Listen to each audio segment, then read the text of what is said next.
Certamente todos nós estamos esperando um certo tipo de milagre para algum tema de nossa vida. Algum sonho adormecido, a salvação de um ente querido, o livramento de uma situação difícil ou uma notícia que parece irreversível. Seja qual for seu caso, saiba que Jesus é especialista naquilo que nós chamamos de impossível.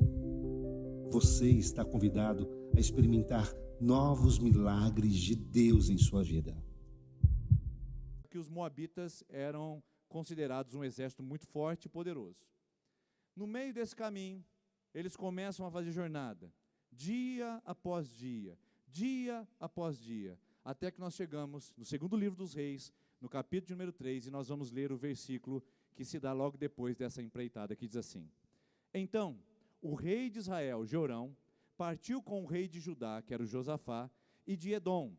Depois de uma marcha de 7 dias, já havia acabado a água para os homens e para os animais. Então exclamou o rei de Israel: E agora? Será que o Senhor ajuntou a nós, os 3 reis, para nos entregar na mão de Moabe? Preste bem atenção no que está sendo dito aqui. O texto diz que eles empreenderam um caminho, um percurso, para defender o território. Isso foi iniciativa de Jeorão. E Jeorão não pediu conselho a Deus. Ele não perguntou se Deus gostaria que ele fizesse este investimento. Ele não perguntou se Deus estava nesse negócio. Ele sequer consultou se Deus era favorável. Em nenhum momento há uma dependência, há uma humildade, só há uma soberba no seu coração. Eu preciso resolver o meu problema e eu vou fazendo aliados, eu vou fazendo conchavos, eu vou fazendo pessoas próximas de mim para que eu possa conquistar o que eu quero. A palavra de Deus diz em Tiago capítulo 4, versículo 7, Deus resiste ao soberbo, mas dá graça ao humilde. Ou seja, toda essa soberba de Jorão conspirou contra ele mesmo.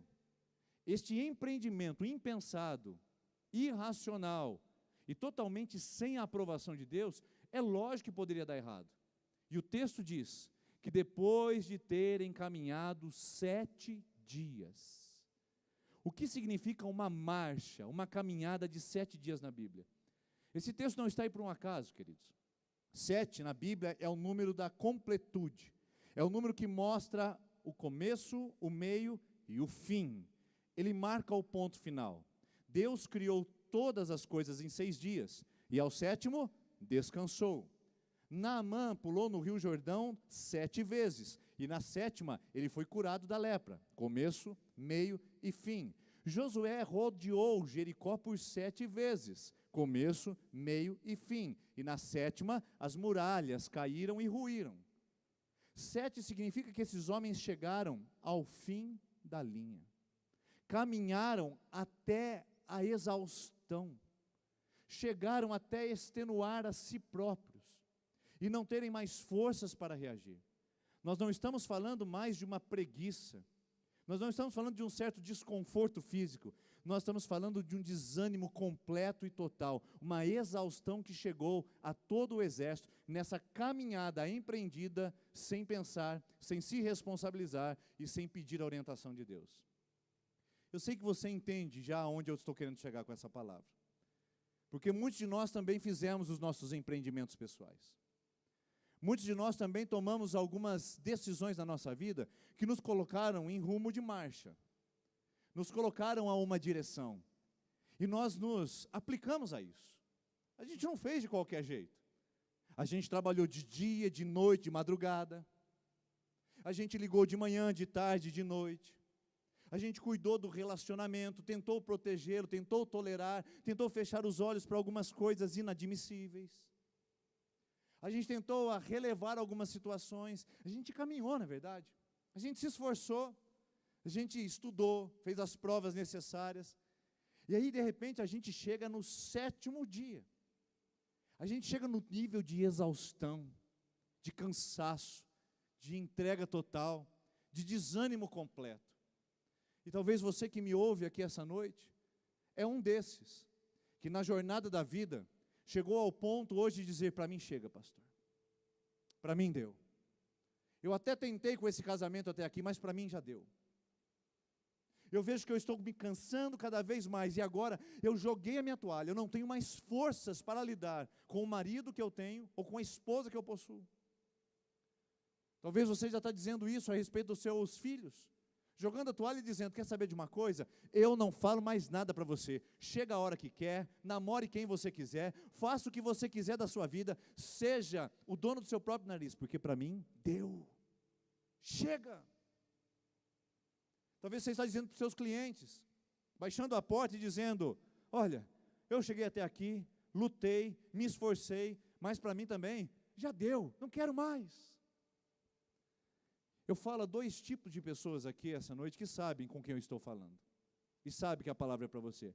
Aqueles que empreenderam uma jornada, e que estão cansados, porque fizeram a bagunça, porque tomaram o caminho errado, fizeram as escolhas indevidas, mas também falo a gente que está cansada, porque a vida está sufocante, porque a tribulação está mais forte do que se pode suportar, e então se chega a um tempo de extenuação, de desgaste, físico, mental e espiritual, ao ponto de jogar a toalha. Seja você aquele que tomou a decisão errada, seja você aquele que está cansado de tanto tentar algo que você sonhava, essa palavra é para você, que marchou 7 dias e chegou ao seu limite. E chegou ao ponto de que disse agora para si mesmo, não é possível que algo pior daqui pode acontecer, e acontece. Acontece. Como diz o coach do fracasso, não há nada ruim que não possa piorar. E o texto diz que pode piorar. O texto diz que depois de 7 dias caminhando, eles ficaram sem água. Ficaram com sede. Estavam totalmente desidratados. E aquilo que era ruim, piorou. Aquilo que era uma enfermidade, se transformou num diagnóstico incurável. Aquilo que era uma crise no casamento se transformou numa proposta de separação. Aquilo que era um problema financeiro se transformou agora num endividamento impagável. Aquilo que era uma rebelião de adolescente se transformou numa guerra parental. Aquilo que era uma crise espiritual se transformou numa frieza congelante. Você sabe do que eu estou falando? Que aquilo que antes era desgastante, extenuante, cansativo, se tornou insuportável, porque junto com isso veio a desidratação. Todo o exército se desidratou. Todo o exército ficou comprometido com essa situação. E se você olhar essa palavra, você vai perceber que quando a desidratação chega, o caos se instala. Quando a desidratação chega, a desorientação acontece. Eu assisto muito aqueles programas de sobrevivência na selva, e acho muito interessante o que acontece com aquelas pessoas que tentam sobreviver com mais do que 3 dias sem água. Depois que passa esse processo, eles começam a ficar desidratados, eles começam a ter confusão mental, começam a ter delírios, começam a ver coisas que não existem, e começam então a bagunçar a própria realidade. É isso que acontece quando a gente está desidratado. O texto diz que o rei olhou para aquela situação e disse, e agora? Eu tinha tudo planejado, eu vou sair, vou contra Moabe, vou me colocar contra ele, vou lutar contra ele, vou vencer essa guerra e vou recuperar meu território. Só que deu ruim. Ele não contava com a desidratação do exército.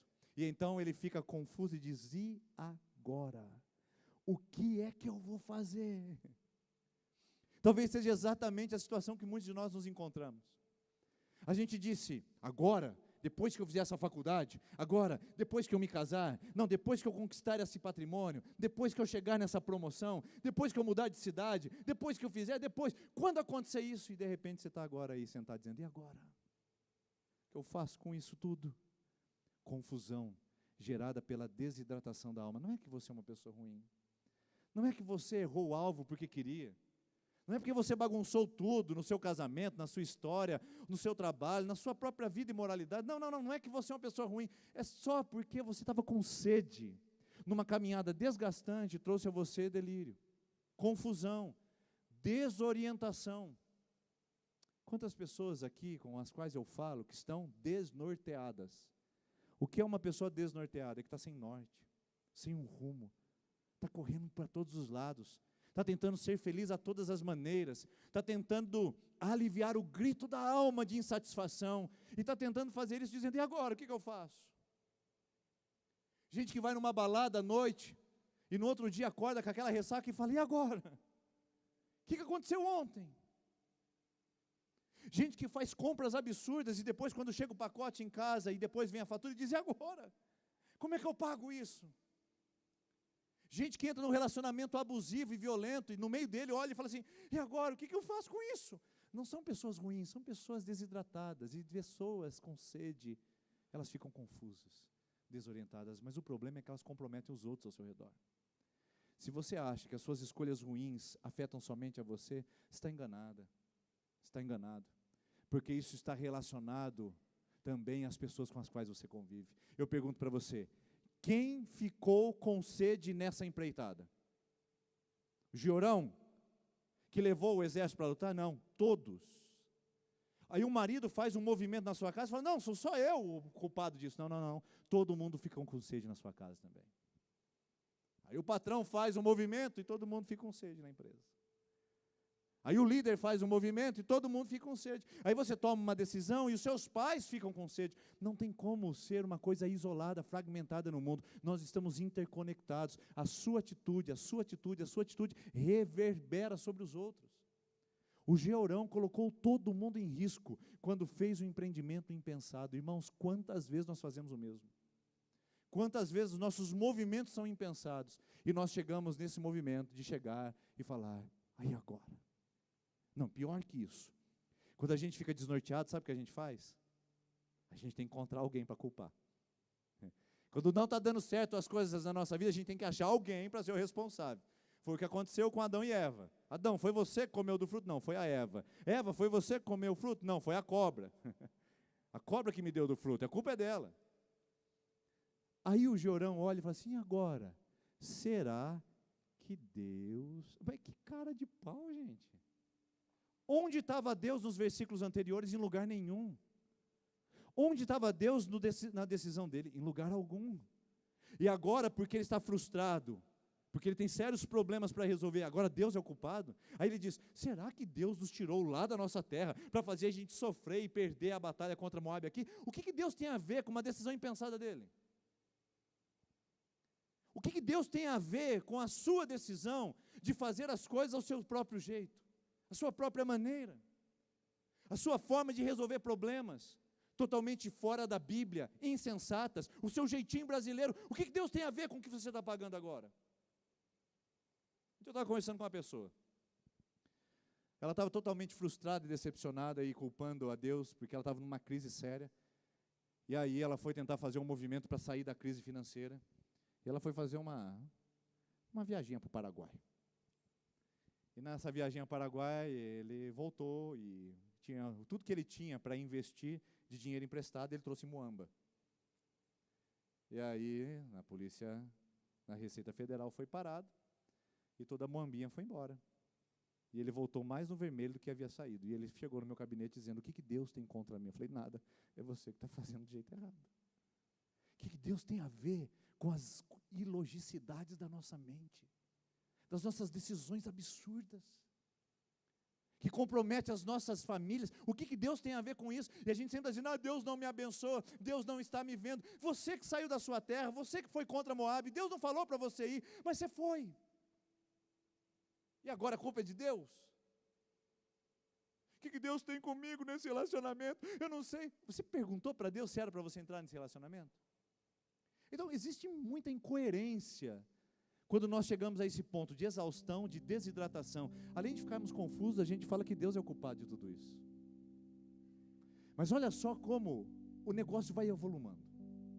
Depois de tudo isso que acontece, o Georão está desanimado, está ali, já dizendo, jogando a toalha, agora a gente vai morrer. Eu imagino que ele está agora recebendo a unção do seu pai Acabe. O Acabe era o chorão da Bíblia, depois você lê sobre ele lá. Ele está lá chorando, ai meu Deus do céu, Moabe vai matar a gente vai morrer de sede no deserto. Sabe, aquela birra, aquela coisa de menininho.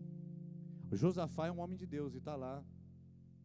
E o Josafá fala, o que eu vim fazer aqui? Eu devia também ter consultado a Deus, né?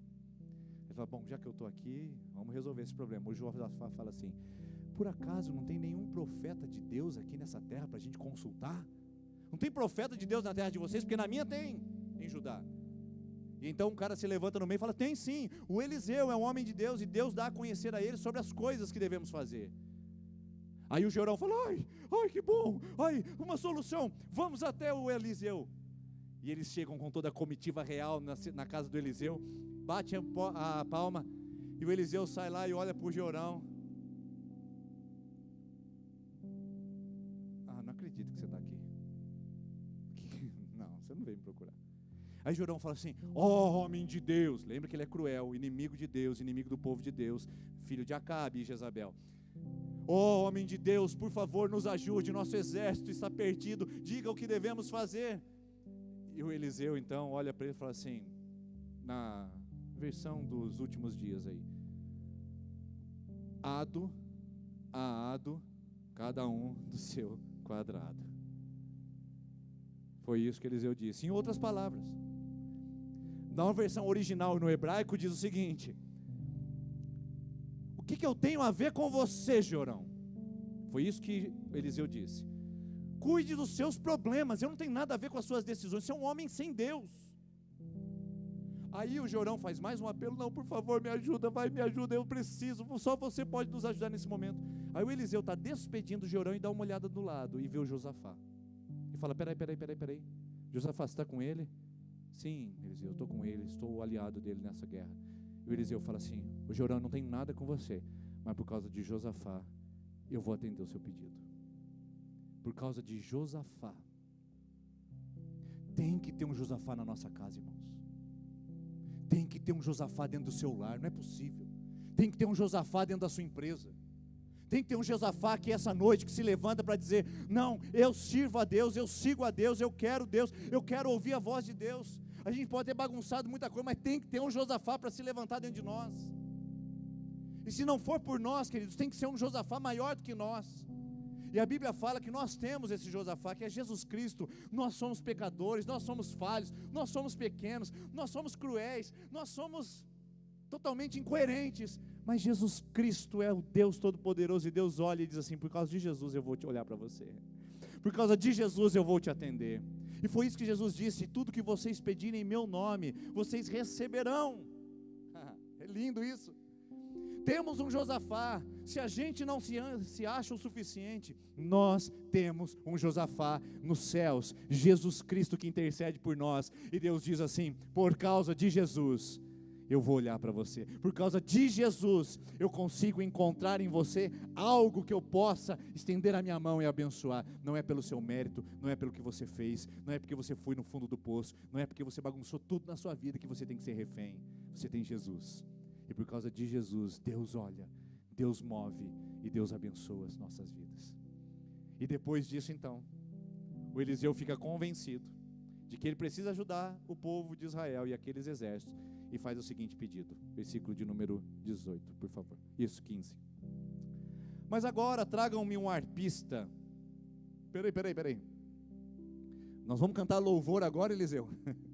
O povo está com sede lá, você vai chamar a equipe de louvor, nós vamos fazer culto agora. Tem alguma coisa errada? É o que as pessoas dizem para nós. Agora você vai orar? O circo está pegando fogo, as coisas estão degringolando, você vai orar a Deus, você vai naquele cultinho, você vai naquela terça da esperança, é isso mesmo. O Eliseu está dizendo o seguinte, lembrem-se que o homem pode ter os seus exércitos, mas só Deus pode ser a resposta e dar a vitória. O homem pode ter os seus recursos, mas só Deus pode dar a vitória. Salmo 20, versículo 7, uns confiam em carros, outros nos seus cavalos, mas nós confiaremos no nome do Senhor e do nome dele faremos menção. Traga-me um arpista, traga um arpista para essa casa, traga um arpista para a sua vida. Lembre-se que a adoração é uma dependência de Deus. Aprenda a adorar, aprenda a orar, aprenda a confiar. Ele não estava pedindo ali um exército, ele não estava pedindo mais flechas, ele não estava pedindo um cântaro de água. Ele pediu um arpista para dizer que você pode ter os seus recursos, mas é só Deus que pode fazer chover na sua terra. Você pode estar com sede, mas é só Deus que pode te dar de beber. É só Deus. Não tem outro caminho, não tem outra solução. E parece que o Josafá entendeu isso, porque alguns capítulos depois, numa guerra, o Josafá coloca o exército de adoração na frente do exército de armas. Depois você pode ler isso lá também. A adoração, a dependência de Deus. O Eliseu está chamando a sanidade para esses reis, dizendo o seguinte: se vocês querem vencer uma vitória, coloque Deus à frente. Se vocês querem ter uma vitória, melhor dizendo, coloquem Deus à frente. Se vocês querem vencer uma batalha, dependam dele. Tragam um arpista. Tragam um arpista para a sua história. Tragam um arpista para a sua vida. E diz o texto que enquanto ele estava tocando o arpista, veio o poder de Deus sobre Eliseu e ele disse: assim diz o Senhor, cavem muitas cisternas nesse vale. Pois assim diz o Senhor, vocês não verão vento nem chuva, contudo esse vale ficará cheio de água, e vocês e os seus rebanhos e os outros animais beberão. Cave cisternas. Volta para o teu lugar lá, onde o exército está com sede, e não fica reclamando de Deus, meu filho. Não fica fazendo mimimizinho com Deus. Não fica culpando as pessoas. Ai, trouxe gente demais. Ai, está muito complicado. Ah, não chove faz tempo. Cava a cisterna, Jorão. Cava a cisterna. Não fique culpando as pessoas. Não gaste a sua energia para murmurar. Não gaste a sua energia para terceirizar a responsabilidade. Não fique olhando para o céu. Coloque em operação a sua fé. Cave cisternas. Eu trouxe algo aqui essa noite para simbolizar que para mim faz muito sentido quando eu falo de âncora da fé, para a gente visualizar e memorizar.